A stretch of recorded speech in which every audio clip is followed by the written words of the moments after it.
Hello, everyone, and this is Brian Hornback and the Brian Hornback Experience. This is episode 88, and I've got another office holder who's up for re-election on August the 4th. Early voting starts July the 15th and runs through the 30th, and I have none other than, I believe I'm right on this, the senior General Sessions judge out of the 5 General Sessions judges in Knox County. He's now the senior. That means he's served a little bit longer than the other 4. I have General Sessions Judge Chuck Cerny on the phone right now. How you doing, Chuck? I am doing really fine, Brian. Great. I think you're intending to compliment me based on my alleged senior status, but you may just be calling me old. No, it's all about your senior status because, as I recall, in 1998, you were about 22 years old, just out of law school. So, that's... It was just a little bit older than that. Yeah. That's a kind thing to say. Absolutely. By the way, Judge Stansberry is my senior by 4-ish years, give or take. Oh, so yeah. So Like Stansberry got on about 94 then. Yeah, that's interesting. Okay. So. Yep. I met him in 1990 when he was working for District Attorney General Ed Dossett, and Dossett was in a. It's a funny story. I've told. I remind Tony about this all the time. But there was a big press conference with General Dossett's opponent was going to show where General Dossett was doing campaign activity on the clock, and when they showed up to roll the video, it was none other than Tony Stansberry. So Tony Stansberry got confused for General Dossett, and anybody that remembers General Dossett when he was our Attorney General, and then tries to compare them to Tony Stansberry, they might have been about the same height, but they weren't the same size. So, yeah. But that's a great funny story from my past. But anyway, you're running for re-election. You have an opponent, which I guess is the first time you've had an opponent since the first time you got elected, right? I did have an opponent in the very first election in 1998. Right. Excuse me, but at the time we were running for a seat that was going to be vacated, and we're still good friends. The magistrate for child support over across the way, she's a great judge, and oh my gosh. Is it Brenda? Is it Brenda? Yeah, Brenda McDaniel? Yeah. Yep. Of course, yeah. And, Yep. she was the Republican candidate that I managed to prevail over, and then I faced Gene Bell. Gene Bell. Gene Bell used to be on the election commission back in the day. We are going a ways back. We are. Well, we need to get off of that. We need to live in the current and not the future. So you've been married to your wife Kim for about 30 years. That's correct. You have a daughter and a son-in-law, and you have a son. Well, you and Kim have a daughter and a son-in-law, and you have a son, and you also have 3 grandchildren, which I'm sure y'all are very proud of, right? Absolutely. They're a blast. They're very good kids. Human beings have failings, and we start seeing failings as soon as kids are in diapers. And Right. But when human beings, when we're younger, we have this natural tendency to be cute, and when kids are at their best, they're really, really enjoyable. Yeah. And sometimes I've kind of looking at it in retrospect, when my grandkids are a little on the grumpy side, it's because we've asked them to be, they get a little overtired sometimes. That's all. But Right. sometimes Connor would prefer to continue watching his cool videos about his favorite animated characters, and it's time for him to go home after dinner, at our house. Right. Go home to his house. He prefers to stay at Mimi's house, so he lets us know. But that's, even then, he's a cute little kid. Right. He's about 4, and Kinsey is about 2, and Colin is just a few months old. He's adorable. Now, Colin is the one that was at the Candidate Expo a month or so ago, right? Exactly. All right, cool. I was out there kissing babies, and I had to make sure I brought my own baby to kiss. There you go. But now you've also got two other members of your household that are probably just as important as the grandkids, and those would be your two Irish wolfhounds, Boomer and Baxter? That's exactly correct. Cool. How old are they now? Okay. 5.5. They were born September 30th, and they had their 5th birthday last September, and they are just really, really wonderful. I've had some fantastic dogs, and I'm kind of a dog guy. I love cats too, but we've got some family members who are allergic. But you know, our Irish wolfhounds are really, really. They were a fantastic stroke of luck, or good fortune, or blessing, or however you want to describe it. We discovered a litter through word of mouth, a farm couple in Philadelphia, Tennessee, part of the way down there on your way to Chattanooga. Right. Just on the south end of Loudoun County, I believe, is Philadelphia. That's correct. Yep. That's right. So. Well, that's great. Yeah, and if people want to see their picture, they're on chuckcerny.com.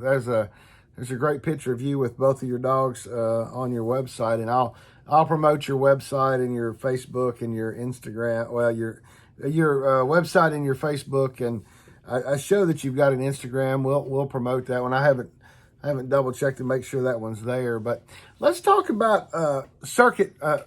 Talk about circuit court. You're not even on circuit court. Let's talk about General Sessions Court. Everything.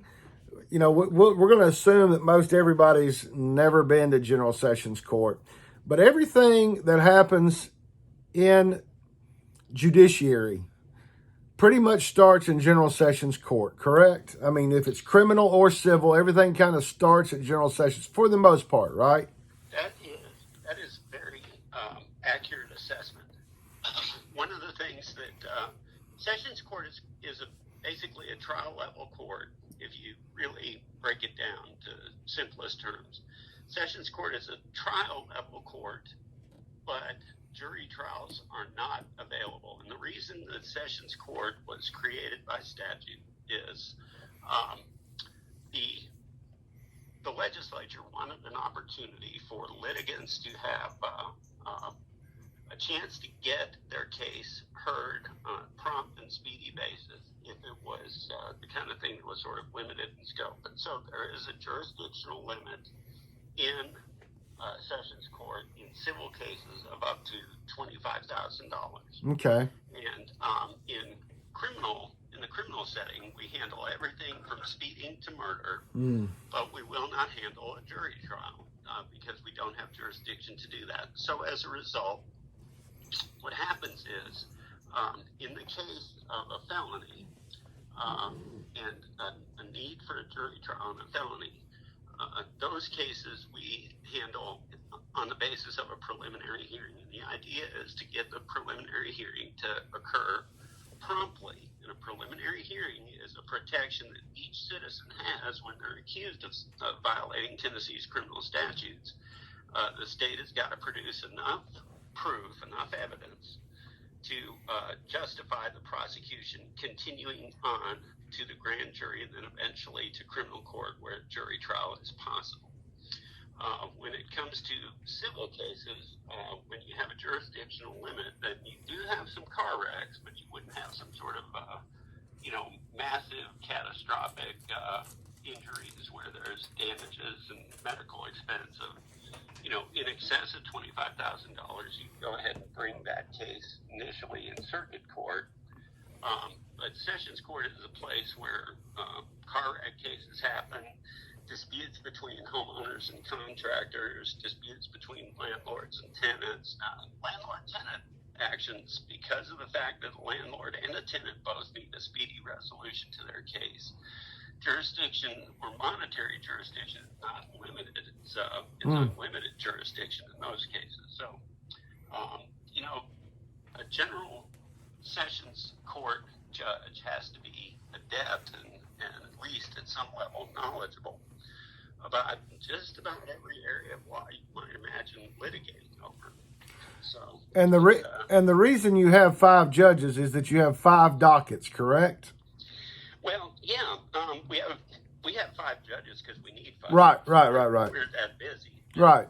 Then, in an effort to not only be fair to each of the judges, of course, if you're going to have judges, you want fair judges, and of course, judges who work with each other want to be fair to each other. So, as we said about the business of dividing up the workload, what we have done is to have 5 different dockets and rotate each week. And we do that, you would normally associate a judge with a particular courtroom location, but as a courtesy to each other and to the people participating, we actually physically rotate from courtroom to courtroom. Every Monday, I'm in a new location, same place I was 5 weeks ago, but it feels new.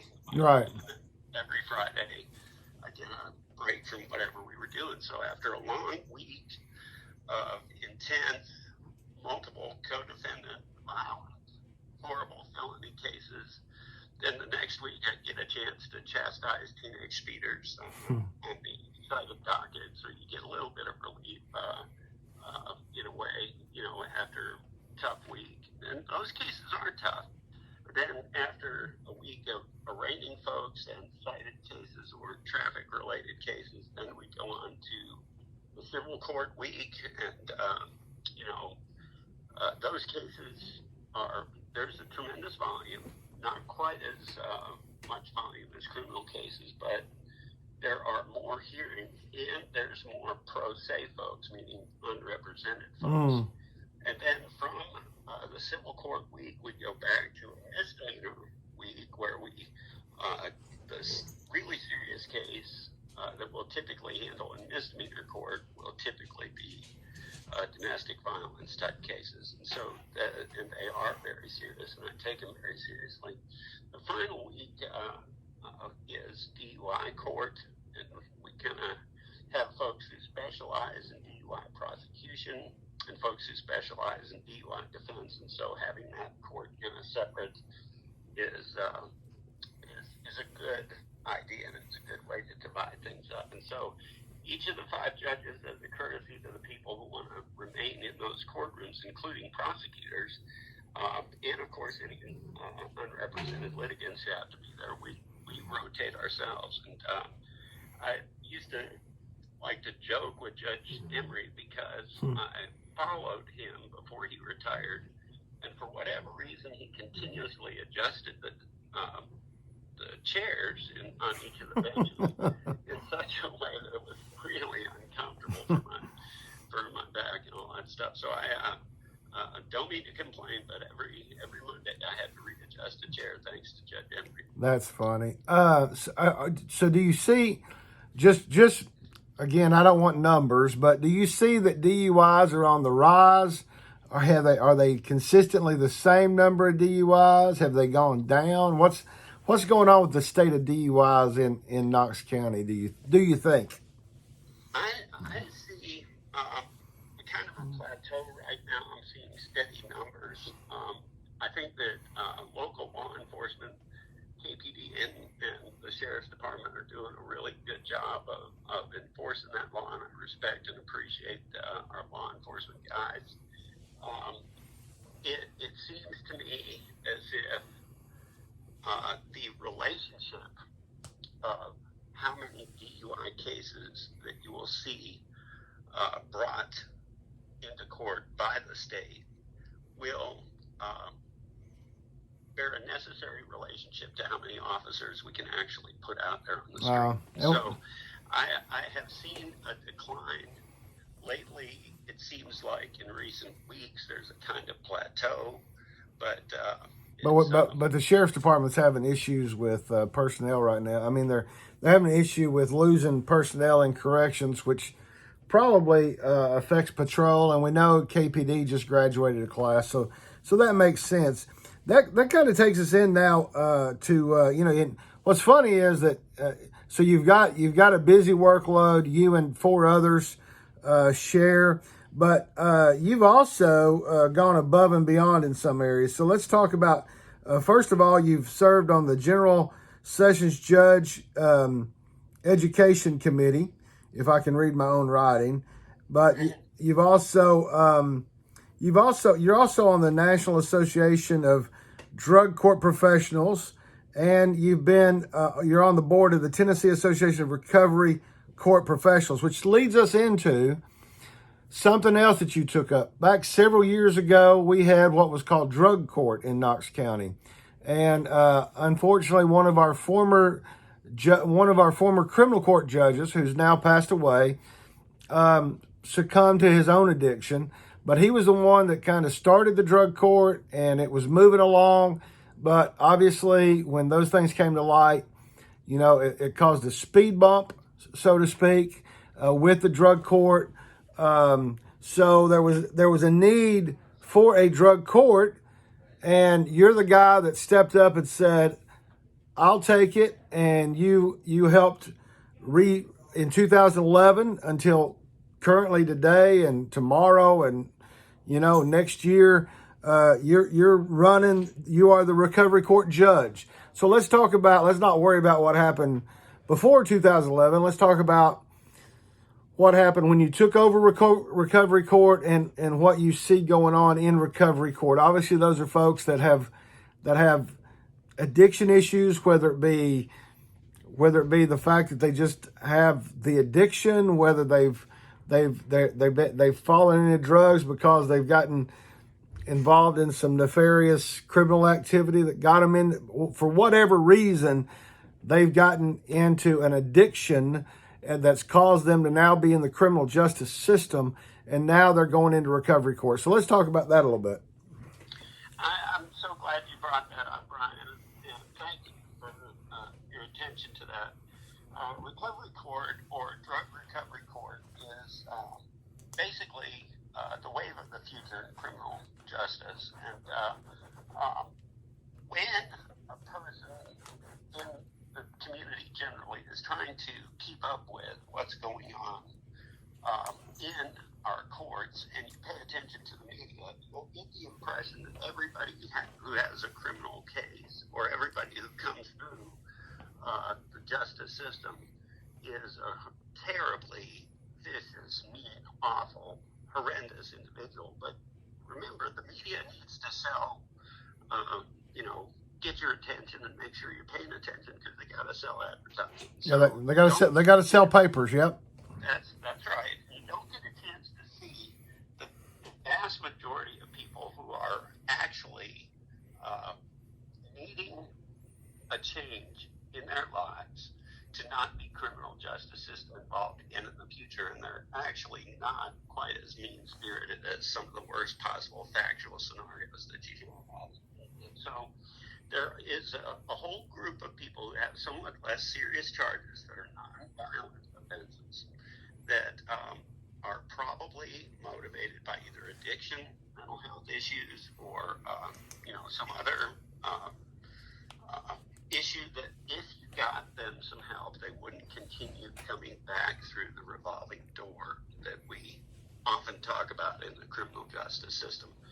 Recovery court is a very difficult program of addiction recovery, treatment, living in a halfway house, for example, or living in a specialized situation that prevents continued association with your past associates that got you in trouble. You got to pay restitution. You have to remain on probation. You have to continue to see your probation officer, or whether it's county or state.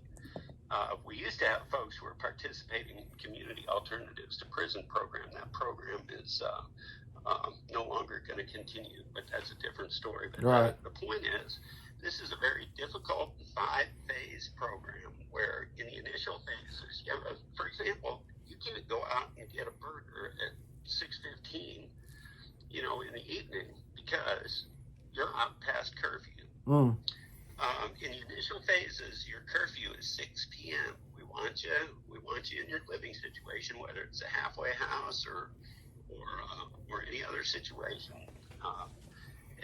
Just by way of example, and of course, there's at least 3 random drug screens a week, sometimes more. We have community service, and if you've stolen from somebody to pay for your drug of choice, we're going to insist that you pay your restitution, and we keep our folks employed. They're employed at legitimate jobs where they're paying their taxes and they're trying to pay their court costs off, even though it's difficult. And as the phases go on, there's a little bit more freedom, but there's still an awful lot of obligation. Like, for example, you can't phase up until you have the required amount of clean time. You can't phase up until you've done the required programs. The point of this is when people are involved in recovery court, they are doing a good job of being prepared to reintegrate back into the greater community. I tell our participants, you're a member of a community right now, and I hope you feel like you have been welcomed into a community that wants to support you and help you be successful, not only to graduate recovery court, not only to do well with respect to the eventual disposition of the case you have, but also to do well in your life after recovery court. And so that's what we're trying to do. It ends up, remember, every time you can help someone not reoffend, that means another person who does not get victimized. That also means a person doesn't have to be incarcerated. Remember, incarceration is expensive. Right. And every single day we incarcerate somebody, the jail fees are about $70 a day, I think, if I remember right. Maybe that's old news, maybe it's more. But the point is, incarcerating folks is expensive, and getting them to the point where they can deal with their addiction issues successfully and avoid getting rearrested, avoid victimizing someone else, and avoid being incarcerated again. That is a huge win-win. It's a win for the community, and it's a win for the individual human beings who are implicated. So, well, and then 2 years after you started recovery court, you started the Veterans Treatment Court. So let's talk about that for just a couple of minutes. I appreciate that. I want to be really accurate. I didn't start recovery court, but as a result of our success and the way things were, we were able to turn things around. I literally had some local veterans who contacted me, made direct contact, approached me, saying that they had a veteran who they knew about who was on probation in another jurisdiction. And this one veteran was able to avoid having his probation revoked if he could tell the judge that he was a participant in a Veterans Treatment Court. And they didn't have one here. So they came to me and they said, hey, we've learned about this Veterans Treatment Court thing. Will you start one for one veteran? And I thought about it, and I thought, I wonder what kind of trouble I could get myself into. I wonder what kind of problems there would be if bears in the woods. And I thought, hold on a minute. This is a person who selflessly served this country and then had a problem with criminal justice system involvement, and he needs our help. We're going to help this guy. So we started a Veterans Treatment Court for one guy who needed to come here from a jurisdiction west of here to complete his probation and successfully complete a Veterans Treatment Court as a condition of his probation that was imposed on him by this other judge. And so we welcomed him into our program. And to be honest with you, he got his law enforcement career back, if I remember right. He was a member of law enforcement, and he was able to reinitiate his career. And since that time, we have had multiple veterans. We've had veterans graduate and become crane operators. We've had veterans graduate, and they are successes in real estate to the point where they are managing their own real estate investment portfolio. We've had veterans graduate and just do fantastic things. But one even set up his own halfway house to help other veterans, and we have used that halfway house, and he and his wife have done a great job.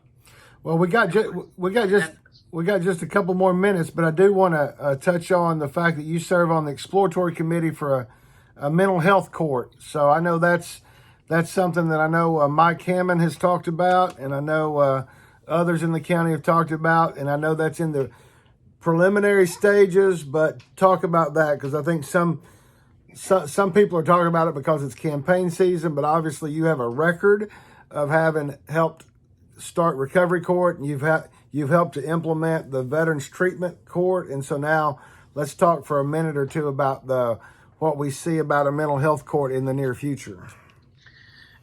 We haven't gotten it up and running yet. Right. We've had several planning meetings, but I'm so proud of the people involved. General Allen, Sean Allen, and Mayor Clint Jacobs, and your criminal court clerk, Mike Hammond, and of course your district public defender, Eric Ludden. We have got some rock stars to come to the table, sit down, and cooperate interagency with the Helen Rosley Knapp folks, who we really, really appreciate as well. We're going to get ourselves a situation where we're going to be able to deal with criminal justice system involved folks who have mental illnesses. And remember, this population is most likely going to overlap with folks who are homeless. And so, right. We're going to be able to make a positive difference in mental illness issues and homelessness issues. We don't know exactly what form it's going to take yet, but we're working really hard, and it's probably going to be modeled somewhat closely after the Veterans Treatment Court and the Recovery Court. And to be honest with you, the legislature has seen fit to allocate some funds for that, and because of our close relationship with the Tennessee Department of Mental Health and Substance Abuse Services as a result of the Recovery Court and the Veterans Treatment Court, we've got some kind of, we're going to be able to fund this in such a way that it's going to represent tremendous taxpayer savings, not expense to the taxpayers of this county. That's and great. It's going to make a positive difference in safety of our community. I think it's going to be excellent. That's great. So everybody needs to go visit chuckcerny.com. That's ChuckCerny.com. On Facebook, it's Chuck Cerny 4, FOR Judge, JUDGE. I guess as we conclude this quick 27 and a half minutes, almost 30 minutes, we were right on time. I guess this will be your time to ask everybody for their vote. July 15th through the 30th is early vote. August 4th is the general election. And this will be your time to ask for their vote. And we appreciate you being on the Brian Hornback Experience. Brian, thank you so very much for all that you do for our community. And thank you so much for an opportunity to talk directly to your listeners of your podcast. And I really appreciate you. I first got elected in 1998, and ever since that time, ever since September 1 of 1998, the first time I sat as the General Sessions Judge, in and amongst the hundreds of thousands of criminal cases and the tens of thousands of civil cases I have heard, I have not had one occasion where I thought to myself, golly, this job is not for me. I have felt each and every day as I'm driving into work, I think, I'm going to have some challenges. It's going to be unique. It's going to be different every single day, but I'm going to enjoy my work because I'm fortunate to have a job that I feel well suited to and that I love. I truly love this job. And I shouldn't even use the terminology job, I guess. I'm very fortunate to be involved in a profession where I know that every day I'm doing something important. I truly affect people's lives, and I hope and I pray that I affect people's lives for the better. Well, you certainly have, and we appreciate you, and we look forward to what's going to happen on August the 4th and having you there, and I appreciate you being on the Brian Hornback Experience. Thank you so much, Brian. Thank you. Again. I appreciate you. Bye-bye.